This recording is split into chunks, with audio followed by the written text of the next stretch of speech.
3 जिले बाकी हैं। आज फतेहाबाद का है आफ्टरनून, उसके बाद 2 जिले और बचेंगे, महेंद्रगढ़ और दादरी। क्या क्या चुनाव के संदर्भ में लोगों को टिप्स दे रहे हैं, क्या बता रहे हैं? जो बातें थी सब आपके सामने आंकलन किया है उनका। जो हमारी पार्टी के नीति कार्यक्रम और प्रोग्राम है वो लोगों के बीच में लेकर के जाएंगे। जो कोई बेकायदगी हमारे राजनीतिक विरोधियों ने की है उनसे अवगत कराएंगे और सरकार द्वारा की जा रही बेकायदगियों से अवगत करा करके लड़ाई लड़ेंगे। मंच के जरिए आपने कहा कि बीजेपी के कारण जेजेपी को काफ़ी नुकसान हुआ, किस प्रकार का नुकसान हुआ? मैं ही नहीं कह रहा, ये तो प्रदेश का जन जन कह रहा है। निश्चित तौर पे हुआ है। अब विधानसभा चुनाव में क्या कुछ तैयारियां रहेंगी, किस प्रकार से? अब विधानसभा की चुनाव की तैयारी के लिए लगे हुए हैं ना। कितनी सीटों पर चुनाव लड़ेगी जेजेपी, चर्चा हुई? आप चुनाव घोषित करवाओ, सबसे पहले लिस्ट जो है वो आपको ही दिखाएंगे। आज 19वें जिले की सिरसा की बैठक थी।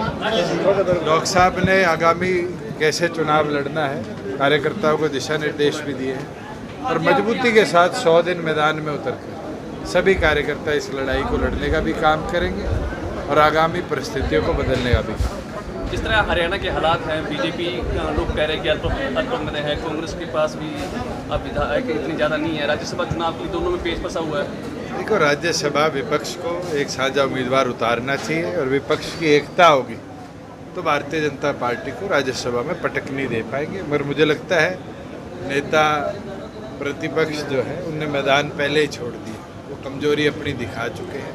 पर हम फिर भी प्रयासरत हैं कि हम अपने एक साझे उम्मीदवार का नॉमिनेशन करें। आपने दावा किया कि तीसरी बार बीजेपी सरकार बनेगी। दावा तो 400 पार का था, वो क्यों 240 पे आकर? सर, आपने स्पीच में एक बात कही है कि हमने काम किए हैं पिछले 4.5 साल के अंदर वो लोगों तक नहीं पहुंचा। बिल्कुल, अगले 100 दिन जन जागरण अभियान चलाकर अंतिम व्यक्ति तक कराए हुए कामों को पहुंचाएंगे जिससे जागरूकता भी बढ़े। हुड्डा साहब आपको और आपके छोटे भाई को चैलेंज कर रहे हैं कि राज्यसभा चुनाव के लिए कैंडिडेट। अरे मैंने तो कह दिया, हुड्डा साहब खुद भर ले नॉमिनेशन या साझा उम्मीदवार कोई उतार दे, वो तैयार तो हो, वो तो पहले मैदान छोड़े बैठे। सर, नवीन जैन की समर्थन मांग रहे हैं आपसे। मेरे से चर्चा नहीं।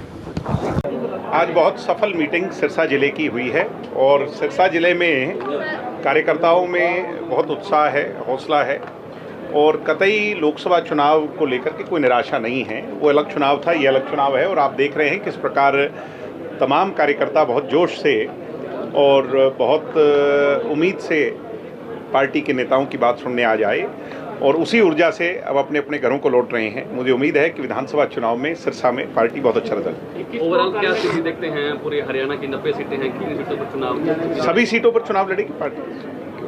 कोई गठबंधन के भी है विधानसभा चुनाव? राजनीति में जैसा कहा है कि हर चीज़ संभव है, गठबंधन भी होते हैं और समान विचार रखने वाले लोगों से हाथ भी मिलाए जाते हैं, ऐसा संभव है। किसको चुनाव कार्यालय का उद्घाटन कर रहे हैं? दिवाली के अंदर शुरुआत कर रहे हैं, उसके बाद तमाम विधानसभा क्षेत्रों में हमारे चुनाव कार्यालय खुलेंगे।